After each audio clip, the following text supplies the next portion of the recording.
Hey guys, come back to the channel, or if you're new, welcome. We're gonna get back into more Amberlynn Reid content. We're back for the newest video, which, by the looks of it, is gonna be another shit show. And if Amber's gonna be responding to Beck, it's gonna be even worse than I probably thought. So let's get into it and see what Amber is gonna do, shall we?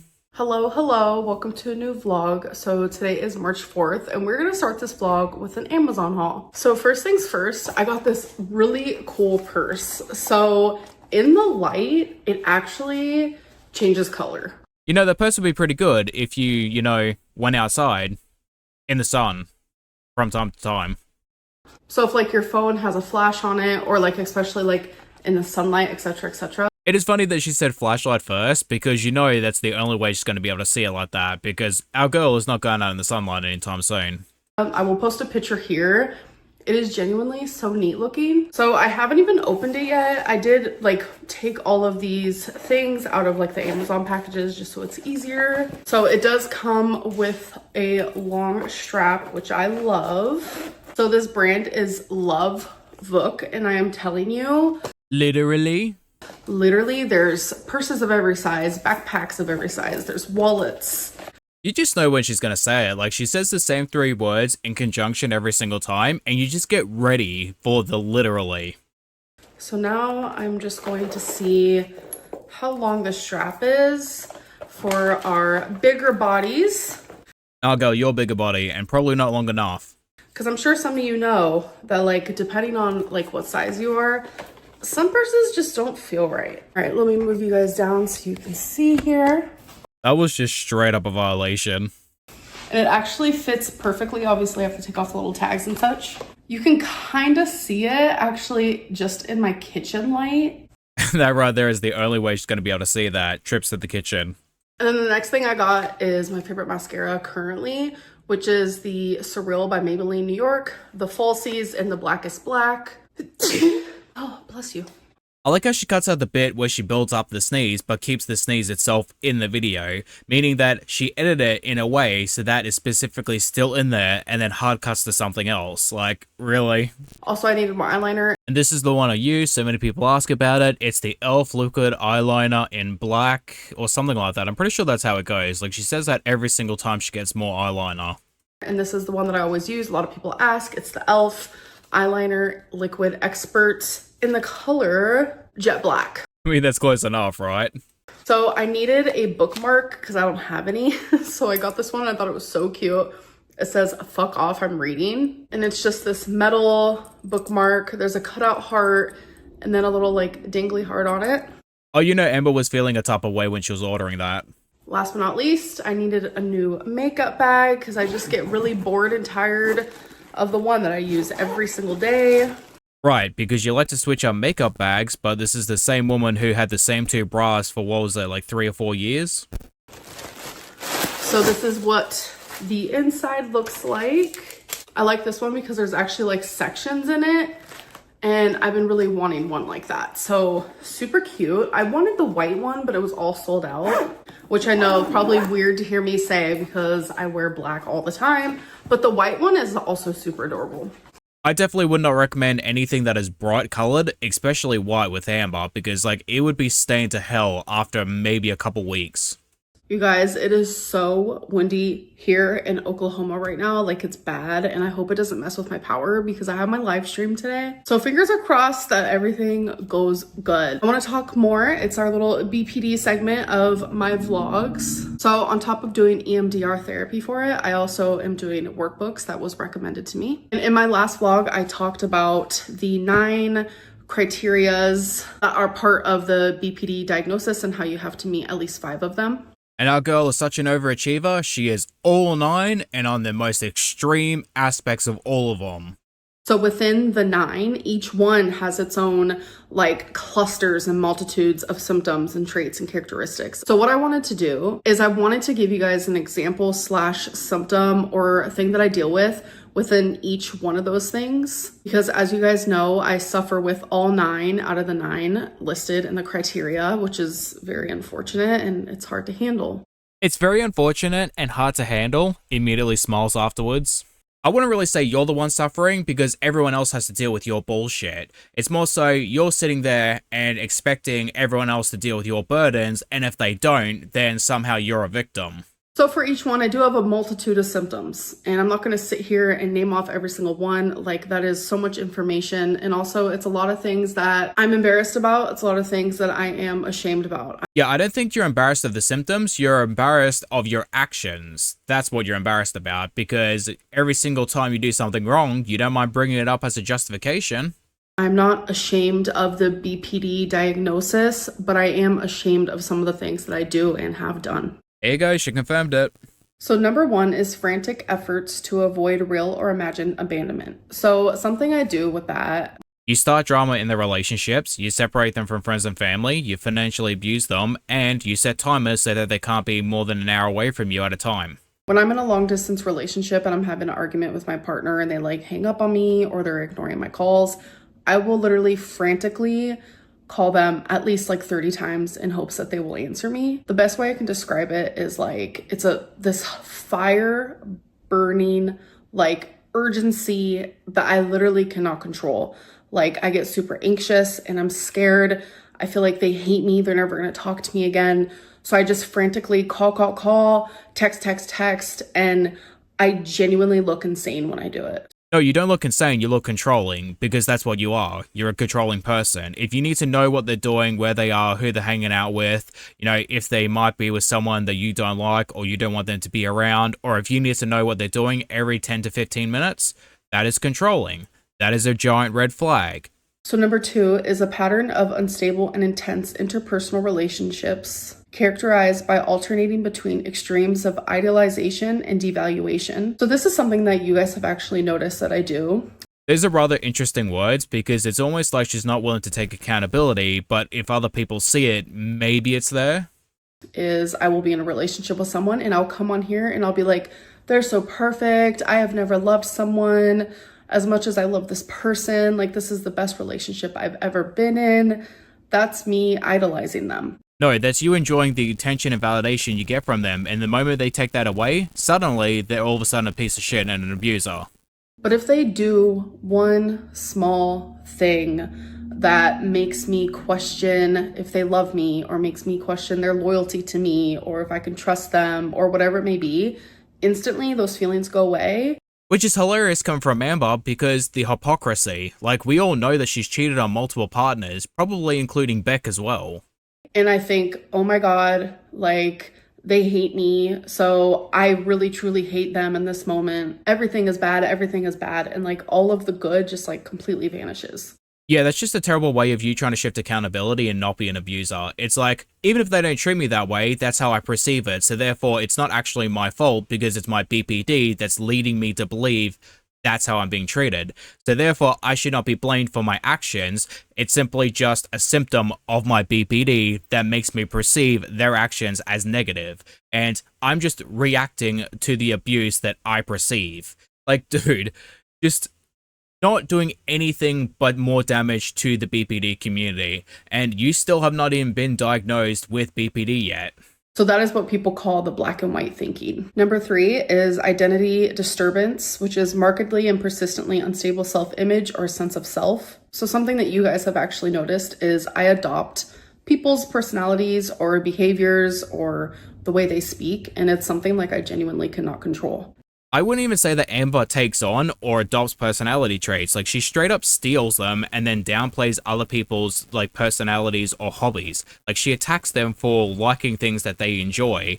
And it's like, all right, Crystal and Beck like video games. Well, that's stupid, or that's not fun, or it's kind of childish. But then when Amber plays it, oh, well, she's just a gamer girly. She's so different. She's just quirky like that. Number four, impulsivity in at least two areas that are potentially self-damaging. For example, spending, sex, substance abuse, reckless driving, binge eating, etc. I mean, she's all of those things except for, the reckless driving because, like, she can't drive. So I actually never realized that the way that I eat and my eating issues could be due to having BPD, but it turns out it very well could be. Yeah, I'm just going to throw this out there. In the Retro Reacts, Amber has said that she has threatened those type of things before, and she had zero intention of actually doing so. It was just to get attention. So I'm not going to exactly have a large amount of empathy for her. Number 5 is reoccurrent suicidal behavior, gestures, or threats, or self-mutilating behavior. So sometimes when I'm having like an actual full-fledged meltdown, I threaten suicide. I have suicidal ideation. I do want to make it very clear, I will never do something to harm myself. I genuinely hate these type of conversations because gambling with someone's mental health is a serious thing that we should never do. But at the same time, Amber is someone who has admitted in the past that she will never do these things, or she has never had the intent to do these things, but says it because she wants an emotional reaction out of people. She wants to get people's reaction, and it's almost like a psychotic thing. Like, to go that far to get any sort of reaction is just wild to me. But in that moment, during that meltdown, more than anything else in the world, because of the pain that I feel, because when you do a BPD, like the pain that you feel is literally overbearing. But because of that pain, I genuinely do not want to be alive anymore in that moment. Is that supposed to be like some sort of justification for you? Like, oh, I felt a certain type of way, so therefore I'm going to emotionally abuse you by imprinting the idea that I'm going to take my own life and potentially blame you for it. I have actually embarrassingly documented a moment of me having that before. It was during like 100 days of uploading. I think it was in like 2019 or 2020, a video of me expressing that I felt suicidal. I didn't say those words completely, but it was how I was feeling in the moment. You guys couldn't see that in the video, but I was hurting. I was hurting really bad. And a lot of people was calling me a liar. And in return, it was actually just making me feel worse. Like, this is hard for me to open up about, like extremely hard. I would be more willing to believe you if you did not threaten to unalive yourself in the past and admit that you had zero intention of doing so. Like, it is a manipulative thing to do. And just because you might be going through those type of emotions, Amber, does not give you the right to ever try to manipulate someone like that. Never.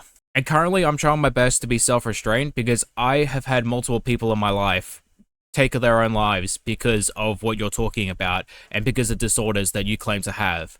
And I would like to believe that you are not trying to emotionally manipulate people, but I'm seething at the fact that I know that I'm wrong.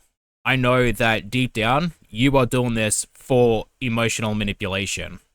And it's things that like I've always suffered with in private. I remember one of the first times that I actually expressed out loud my suicidal ideation. I was 15 years old and I actually was sent to a mental hospital. But again, I would never in a million years do anything to hurt myself. It's just in those moments, like during a meltdown, you hurt so bad that that just seems like the best option. So it's a fleeting thought. One day I was actually texting a friend and I told her that I wanted to die and I didn't want to be alive anymore. Her mom found the text message and her mom brought the text to my school and I ended up being put in a mental hospital. I didn't think I needed it. I wasn't really gonna kill myself. I was just really depressed and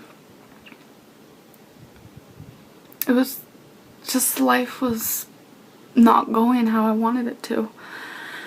It is really hard to find sympathy for someone who has zero intentions of harming themselves, but uses unaliving as a way to garner sympathy. Like, it's so hard to give someone like that empathy.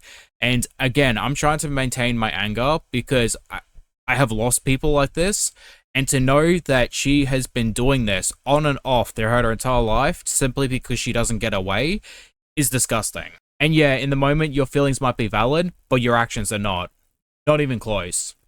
And I don't want anyone to worry about me, please. Like, this is just another one of those symptoms that I suffer with. So number 6 is affective instability due to a marked reactivity of mood. So for example, intense episodic dysphoria, irritability, or anxiety usually lasting a few hours and only rarely more than a few days. Something that I have talked about is that my younger brother has been diagnosed with NPD. It is a disorder that he suffers with, and he's had it for his entire life. But something I haven't talked about is that my cousin and my aunt, who is married into the family, have BPD. So they have what potentially Amber is, saying that she has. Me personally, I think she has what my brother has, but like, whatever. They both share the commonality of being able to go from 1 to 100 in a split second. And minutes later, they'll come back into the room and everything's perfectly fine. Like, it never happened. And if we so much as give them a weird look or question whether or not they're gonna go from 1 to 100 again, like, they'll immediately have another explosive episode and then come back a few minutes later and everything's perfectly fine. Like, it's just walking on eggshells and waiting for the next explosion because it's just right around the corner. And it doesn't even need to be hours. It can be minutes. Hell, sometimes they'll be mid-conversation, go ballistic, and then halfway through a sentence, they'll just calm themselves down and it'll be perfectly fine. Like, mid-sentence screaming. Perfectly fine. No issue whatsoever. And if you question them about it, then it's another just explosion again. So, I can understand that through and through. So this is very much like my mood swings, where something so small could happen, but I feel so strongly about it. So a good example of that would be if I send a long, sweet message to my partner. And if they don't reciprocate with the same amount of words, the same amount of feelings, and using the exact same words too, it's going to be hell on earth. I know this because my brother and cousin are like this, 100%. And you can even do the right things if you just say not the right words. If they use a very specific word and you don't use that exact same specific word, it's a meltdown. Straight up meltdown. Saying like, I love you, I've been thinking about you, I miss you, like, I can't wait to talk to you again, just whatever it may be. And like, all they send back in response is love you too. That triggers something inside of me so hardcore where I feel uncared for, I feel unloved, I feel unappreciated. And it absolutely like sends me into this like abandonment feeling and I spiral. I mean, honestly, that says more about you than it does about them, because, like, why are you getting so petty over you not getting the reciprocation of that type of text? Like, you're doing it simply for the intention of getting that love and validation back. So, are you doing it for the right reasons in the first place? Like, are you doing it because you love them, or are you doing it because you're hoping to get the same reaction back? It leaves me anxious and worried, and sometimes it sends me into a meltdown, and sometimes like I'm genuinely just like frantically journaling about it. Number 7 is chronic feelings of emptiness. So that's pretty explanatory. Sometimes like I feel so lonely that I genuinely feel like I'm the last person on earth.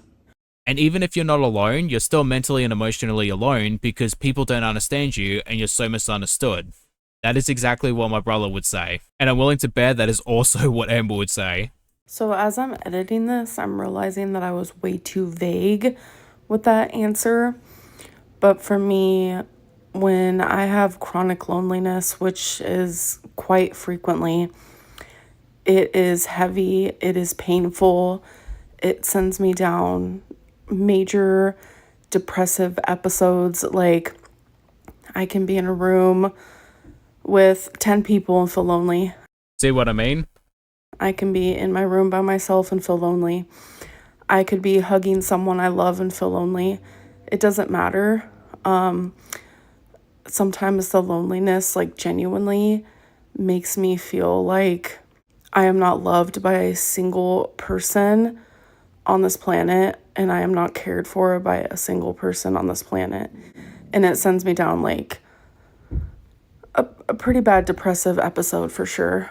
I mean, you would have a lot more caring people in your life if you didn't alienate every single person and abuse them to the point where they no longer want to be around you. Number 8 is inappropriate, intense anger or difficulty controlling anger. So for example, frequent displays of temper, constant anger, or reoccurrent physical fights. So for me, I'm not like a physically abusive person, but I have done some yelling. Well, that's not what Casey, Destiny, and apparently Wifey has said to Alexis has said, Amber, because they have said those things. And Crystal may potentially have also been a victim too, because the Ask FN questions hinted heavily at you potentially doing those things too. So I don't really believe you on that. Not gonna lie about that. If I feel uncared for or like not seen or unheard, which is actually a BPD symptom, sometimes it genuinely can lead to like loud yelling with like hysterical crying. I also just want to throw this out there, since Amber seems to want to trivialize the idea of mental and emotional abuse, also verbal abuse. Just because it doesn't have a physical, immediate consequence doesn't mean it's not just as bad. Like, the consequences of dealing with everlasting trauma because of mental, emotional, and verbal abuse can be just as bad as the physical aspect. And I don't want to trivialize physical abuse, because I know people who have gone through all of those types of abuse, and they say that they would rather the physical aspect than the mental, emotional, and verbal abuse, because it's affecting them to this day. That physically they healed from their wounds, but they still deal with the aspects of the other abuses. So the last one, which is number 9, which is transient stress-related paranoid ideation or severe dissociative symptoms. So sometimes I feel completely detached, like from myself and from my memories. Yeah, and it also makes it very convenient for you to deny everything. Well, I don't remember that. Oh, well, I have so many holes in my memories. Like, it's just, why would I do that? I also wonder if playing ignorant and stupid is part of that too, because she does that a lot too. Like, what? What does that mean? I don't understand. Oh, you're so weird. Why even ask that? And then moves on. So that's why sometimes I can share something from like my childhood that genuinely hurt me, and I could seem like unbothered, or I could like nervously laugh about it, while other times I can share the exact same story and cry about it. It's also probably the reason too why she has so many contradictions, like so much so that she's falsely accused people of crimes. So those are just some examples of like the multitude, and I'm telling you, a multitude of things that I deal with that I didn't share. So those are just like a few that I wanted to just like give you guys a little look into, because I'm telling you, this is a lot of information for me to absorb and for me to share. I'm a bit overwhelmed, and I don't want to overwhelm anyone else. And I feel better sharing this part of me because you're sharing it because you perceive it to be a get out of jail free card. Like, oh, I have these issues and it's a disorder, so therefore I can't help it. All of these issues that I've had for so long, I've been like, what is wrong with me? What is happening? Finally, there was a name to it, and I was ashamed. And that's why I didn't tell you guys when I was first diagnosed, because I was like, what, are you joking me? And slowly I've realized there's nothing to be ashamed about. Like, yeah, I'm ashamed of some things I've done in the past, of course, and some things that I currently do. But like, I cannot show you guys that I'm improving unless I show you guys certain things that I have done and certain things that I do. Amber, don't even come at us with that bullshit. You're not showing the things that you've done. You're being exposed for what you have done. Two very different things. And you are still downplaying the things that you do on a daily basis.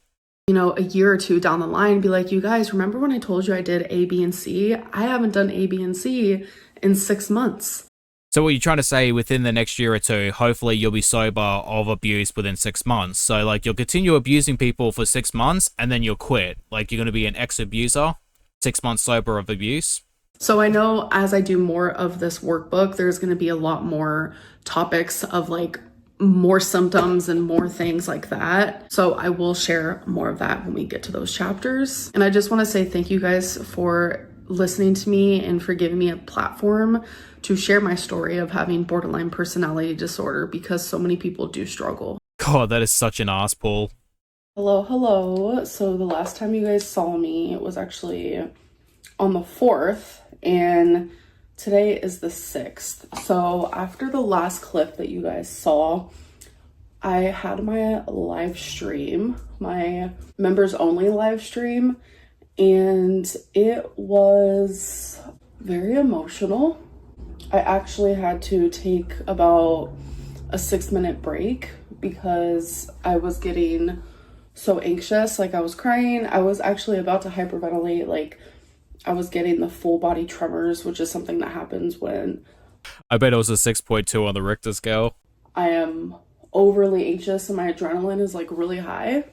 Obviously it's about Beck, but I'm pretty sure this is not the inheritance. It might be the one where Beck was talking about, pretty sure it's the Q&A with Mr. Snowflake too. Like, if I'm getting the dates right. It was genuinely pretty scary actually. It was a much needed stream, and that's why I'm pretty sure today I am going live publicly. But before I get into that, someone mentioned in my live stream that they don't like when I put clips from the members live stream and my vlogs because it's meant for them, and so I want to listen to their wants and needs, and they're correct. I did see a couple comments, but it wasn't about that. It was more so the fact that people were annoyed you were using 4 to 6 minutes of live stream clips for a 10 to 15 minute video. It's weird to use my right hand because I'm left-handed. I don't know why I switched that. But so I will no longer be putting clips from my members live streams in my videos. So if you guys just want to be a part of those, Thank God, because they were cringe as hell. definitely join. From how I'm feeling today, and especially like the last couple of days, I think I'm going to start being more open for sure with just everything in my life. I mean, if you want, you can start by addressing all the allegations and being truthful. I would really appreciate that, and so would, you know, all of your exes. Today is supposed to be Thursday Weight Watchers weigh-in, but I have been so separated and detached from just life that I actually have not even been tracking on Weight Watchers. I know I should be, but I just haven't been. Doesn't mean I'm giving up or anything like that, so. In order to give up, you would have to give it a go in the first place, which you don't. You never have. Don't worry, I don't know, I've just been really out of it, actually. Sorry, the lighting in here is actually pretty dark because just last night, my light bulb went out, and I already contacted maintenance because when these lights go out, they don't want you to change them, they want you to contact them. Right, that's definitely the reason. Probably not the fact that you couldn't get on a stepladder.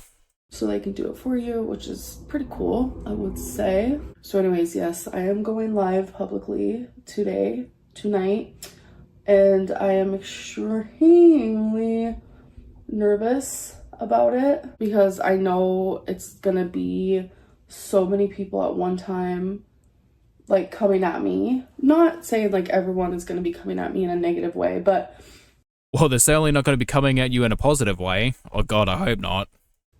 whether it's negative, positive, whatever it may be, it's just going to be a lot at once, and I am nervous for that, but I think I'm going to be able to handle it. I just really want to talk about things that I've never allowed myself to talk about, and that's what I mean when I say like I'm breaking my silence.